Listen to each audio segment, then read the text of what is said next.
Good morning, ladies and gentlemen. If you can please take your seats, thank you. I'd like to welcome you all to the HSBC Global Connections China Mena Forum.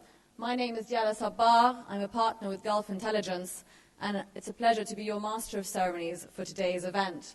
I'd like to start by extending a warm welcome to Mr. David Eldon, Chairman of HSBC Bank Middle East Limited, Mr. Abdel Fattah Sharaf, CEO, HSBC UAE, and Mr. Tim Reed, Regional Head of Commercial Banking for HSBC. I'd also like to welcome our live webcast audience who join us this morning.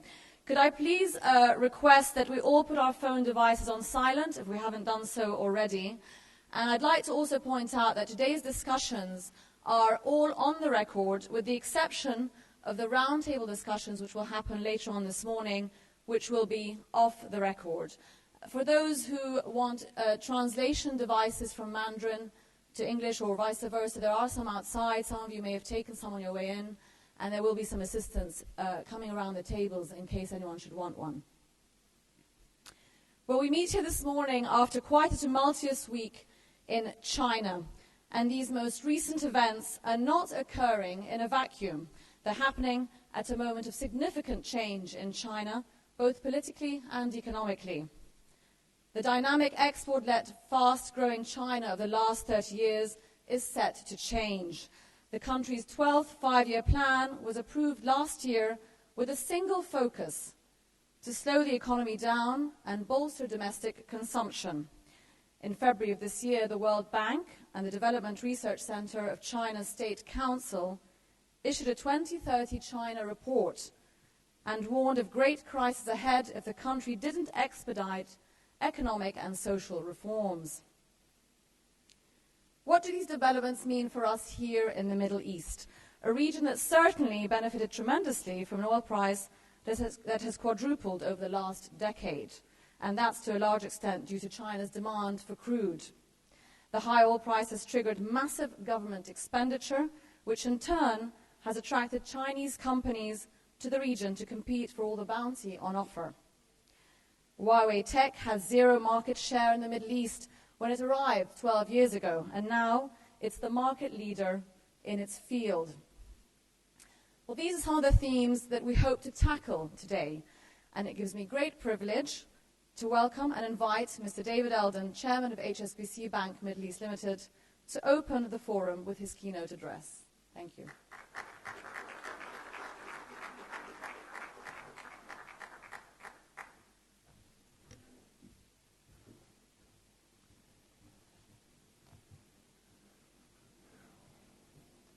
Assalamu alaikum. Ni hao. Ladies and gentlemen, over the years, I have learned that the key to giving a speech at events like this is fourfold. First, have something to say. Second, to say it. Third, don't turn the proceedings into a lengthy commercial that no one will want to listen to.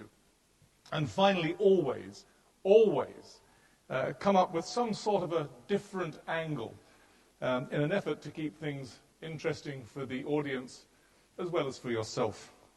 And with that in mind, I'm going to frame my remarks about doing business in China around the art of hitchhiking. The reason is simple. Foreign companies here in the Middle East and elsewhere looking to China are very much like hitchhikers out on the highway. All of you want to try and catch a ride on China's fast-growing economy, but you don't know exactly what your destination is going to be. And if you do, you may not be sure just how you will get to where you want to go, nor precisely when you will get there, nor even who you might encounter along the way. That said, according to my youngest son, who has been known to hitch rides on occasions, there are certain things that all hitchhikers need to be successful. Patience, for starters. Standing on the hard shoulder of a motorway while trying to flag down the right ride requires an enormous amount of patience, as well as quite a lot of luck. Similar sentiments apply to doing business in places like China. A positive attitude when hitchhiking also helps. Smiling nicely to cars when they approach, I'm told, is a good start. Always ensure that your face is fully visible. Drivers rolling on down the highway have only a few seconds to determine that you are neither a freak nor a serial killer. Meanwhile, culturally savvy hitchhikers strongly advise against using the Western-favored one thumb up gesture when attempting to solicit a ride. After all, to some people, including many in this region, such a gesture would be considered somewhat obscene. A much safer approach, people say, as does my son, is to simply do this. As my son notes, holding up a sign when hitchhiking suggests that you are at least a relatively together person.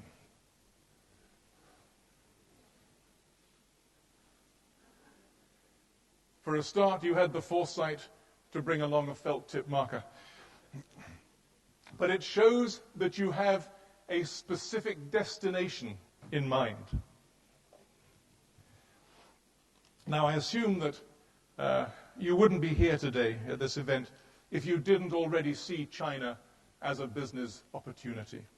And indeed, I suspect that my rather simplistic sign probably sums up the desired destination of your respective companies rather well. Consequently, I'm going to focus my talk today on 4 important questions which are relevant to any foreign company looking to hitch a ride with or in fast-moving China. The first and the most obvious question is when. In particular, is now a good time for a foreign company to be heading to China? A time when there is still considerable global economic uncertainty due to spiking oil prices.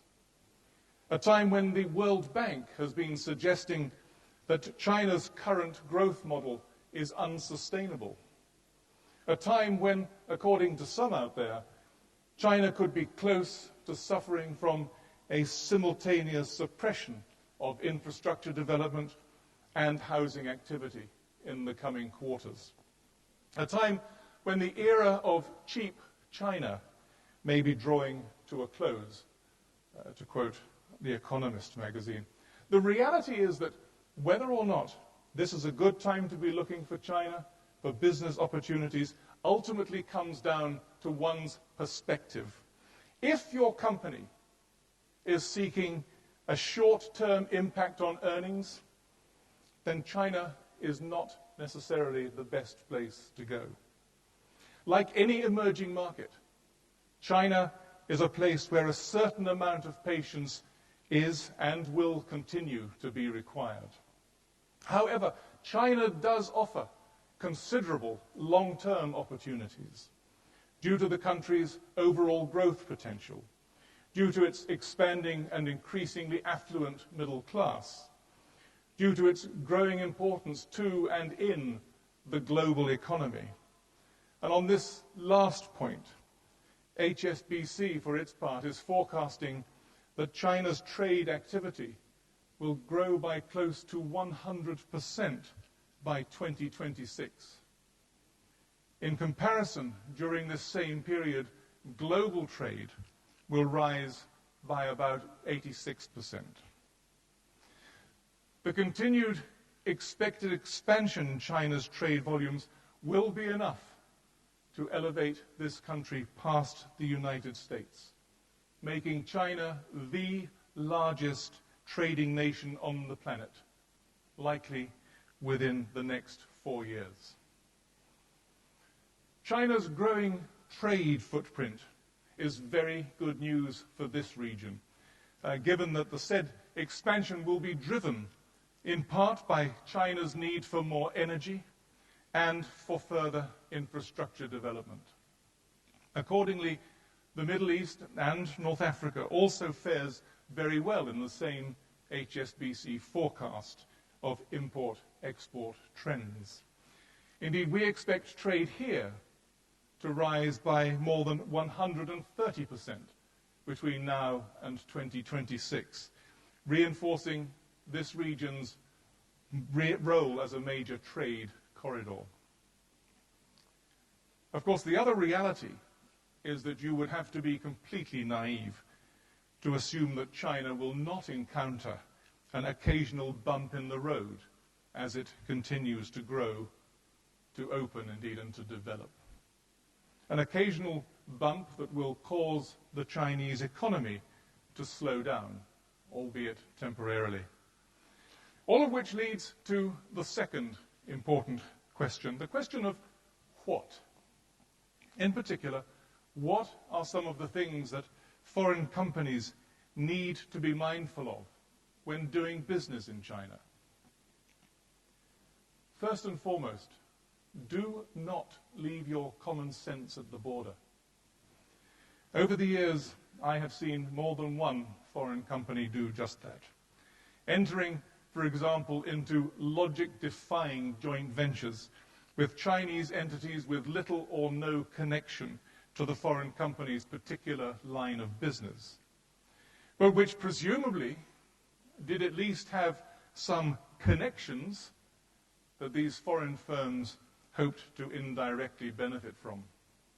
A classic example, a multinational soft drink company, which entered into a joint venture with the local bureau of a Chinese government department, which regulated the media. Not exactly an obvious synergy there, which is probably why the two sides ended up in a messy and protracted legal disagreement over their original business agreement. I've also seen foreign companies pump significant sums into building businesses in China only to be disappointed. A good example, or a bad one if it was your company, being the foreign firm that ended up having to sell their entire investment in China, their share of a local production plant, all the equipment inside, everything, for the equivalent of 1 dirham. 1 dirham, a rather sobering exchange for what was originally a multi-million-dollar outlay. The point that I want to reinforce is that doing business in China, as in all emerging markets, requires not only patience, but also considerable due diligence. To use a hitchhikerism, don't necessarily jump into the first car that comes along the highway. Another thing to be mindful of is the fact that China is and will continue to be a complex place to do business, in part because it's evolving, but also in part because of its sheer size. And let me pause to stress a key point here. This is something I've said to many representatives of foreign companies over the years while working at both ends of the Silk Road and in various points in between. It is something that many foreign companies seem to completely overlook when they head to China. China is a collection of complex markets, with emphasis on the plural. A collection of complex markets made up of some 700 cities spread across more than 30 different provinces, with some municipalities directly under government control, plus a few autonomous regions, as well as a couple of special administrative regions. My home, Hong Kong, being an example of the latter.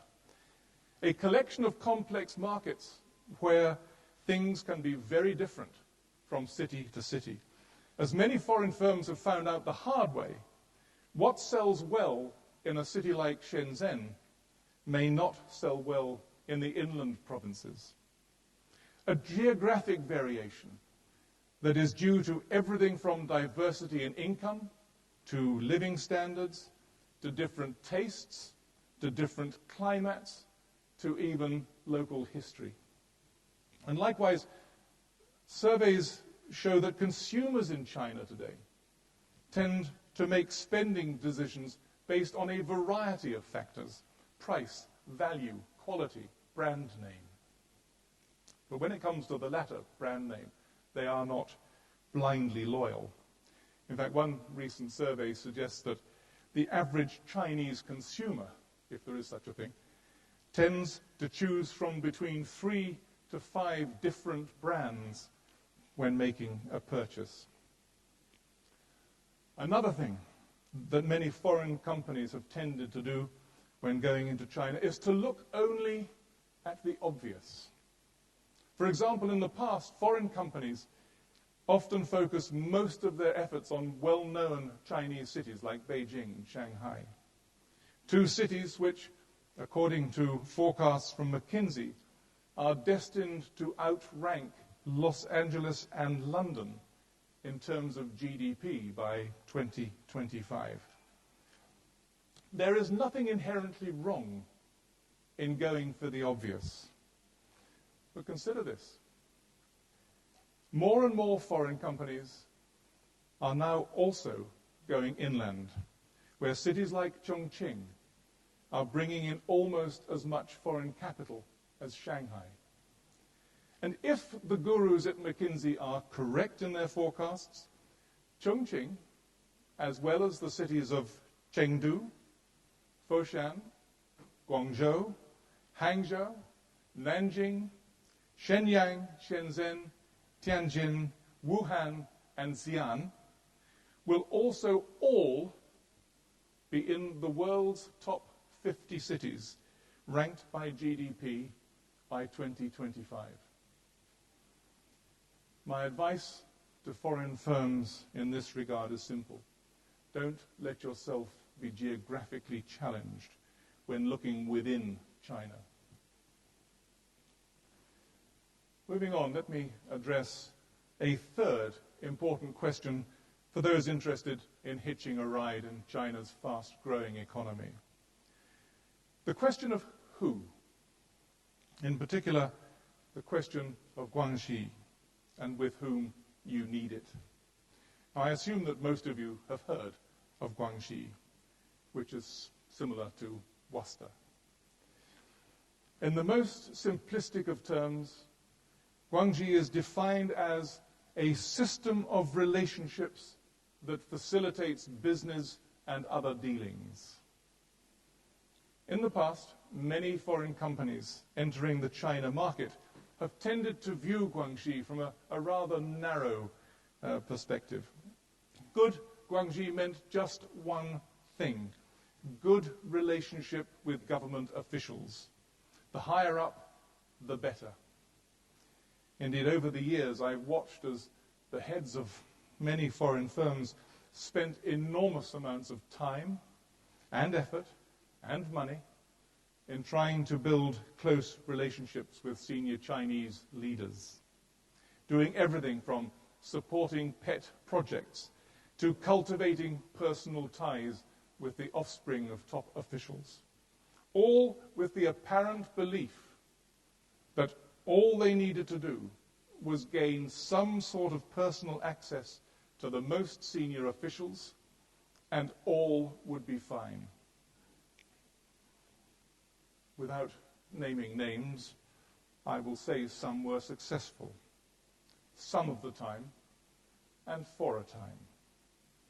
However, most eventually found out that even long-standing relationships do not insulate your business in China from certain realities. First and foremost, there is the reality that China is a rapidly changing and evolving country. economically, obviously, but also politically. A few decades ago, you would need good Guangxi with relatively senior government officials to receive approval for a foreign investment of almost any size. Today, things are different. Today, you need Guangxi with not only regulators and government officials, but also with your business partners and your suppliers and your employees and your customers in China. In other words, you can't be narrow-minded when it comes to the range of business relationships required in China. And against this backdrop, the other reality is that decision-making in China today is also much more decentralized than in the past. Projects or investments that would previously have required Beijing's chop of approval are now often sorted out locally or, at the very least, provincially. As a result, some foreign companies have been able to use this increased domestic competition between cities and provinces seeking foreign investment to their own advantage. That said, maintaining good relationships with local officials remains important, not just for foreign firms, but also for local companies. In fact, one of my favorite bad Guangxi stories is the night that the lights went out, not in Georgia, but in Luoyang, specifically at a 5-star hotel in Luoyang, a city in Hunan province, and not too far north of Hong Kong. It was a few years ago. It was the hotel's first day of business. It was evening. Various VIPs and special guests were gathered for the grand opening party, when suddenly, just before 8:40 p.m., the entire hotel was plunged into darkness. The reason behind this sudden loss of all things electric: 2 senior officials in the city's electricity bureau were upset. Upset because the director of this new hotel had not personally handed them their invitation. Instead, their invitations had been delivered by just an assistant. To make a long story slightly longer, the electricity supply was restored after some hasty negotiations to soothe hurt feelings. So yes, good Guangxi still matters. The other important reality for foreign firms to note is that at the highest level, China is increasingly being run under a consensus style of leadership. Now, this might make me sound old, but I've been doing business with China since the 1960s, back in the days of Mao, back in my very first job in international banking, when I was sitting behind a desk right here in Dubai, working for HSBC, or British Bank of the Middle East as it was then, processing letters of credit for Chinese entities. Letters of credit which were not typical at the time, in that they did not include the standard insurance clauses of the day, which were to cover unexpected strikes, riots, and civil commotions. The reason being, strikes, riots, and civil commotions were an expected part of life in China then, back in the 1960s. I digress, but the point I want to make is simply this. Over the years, I have watched China change. In particular, I have watched the succession of different generations of leadership in China, from Mao to Deng Xiaoping to Jiang Zemin to Hu Jintao, with each having less personal power than his predecessor. It's a trend that many, including me, expect to continue when China's 18th National Congress convenes later this year, and when Vice President Xi Jinping succeeds President Hu. It's a trend that makes the establishment and maintenance of relationships at all levels of government and across a broad spectrum of partners, suppliers, and customers even more vital. The fourth and the last important question for foreign companies I want to address is where. To state the obvious, this is a China Day. And I've been standing up here talking about China. And you are here listening, presumably because you're interested, like so many before you, of doing business in China. Indeed, for a very, very long time, people everywhere have been salivating at the potential commercial implications of possibly tapping into China's large population base, optimistically dreaming of multiplying sales by 1.3 billion.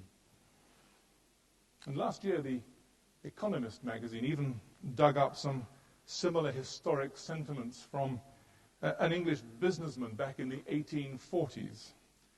This particular Englishman had noted, even way back then, if we could only persuade every person in China to lengthen his or her shirt tail by a foot, we could keep the mills of Lancashire working around the clock. It wasn't easy then, nor now. More than a few foreign firms doing business in China have been less than successful over the years. Sometimes it has been because, as I said earlier, they left their business sense at the border. But often it's because they were narrow-minded in their approach. Accordingly, let me take this opportunity to go off the topic of today just a bit. And let me urge you to also consider expanding your horizons. Expanding your horizons beyond the opportunities which can be found in just one country at the other end of the Silk Road. I say this not because HSBC would be happy to partner with you in other parts of Asia beyond China, although we would be, but rather I suggest looking to both China and beyond, simply because you will be missing out if you don't. Earlier I mentioned a prediction from McKinsey about the growth of the economic clout of several China cities. The same McKinsey forecast suggests that by 2025, almost half of the world's top 50 cities, as ranked by GDP, will be in Asia.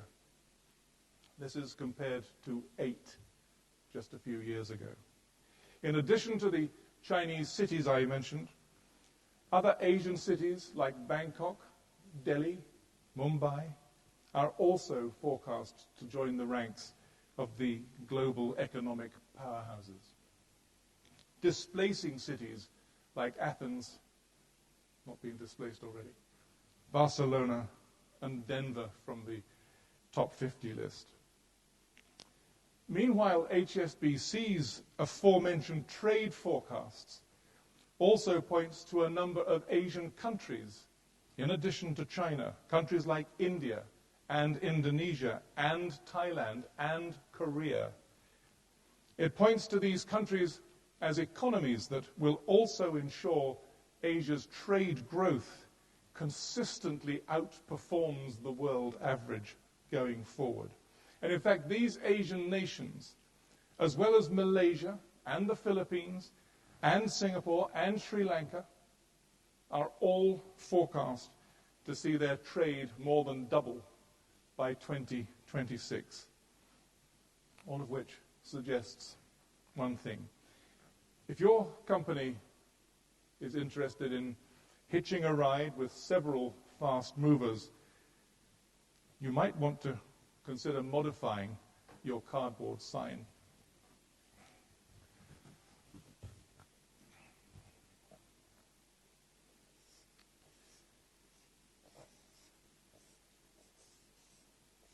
And maybe it should say this. With that, ladies and gentlemen, let me simply say, happy hitchhiking. Thank you.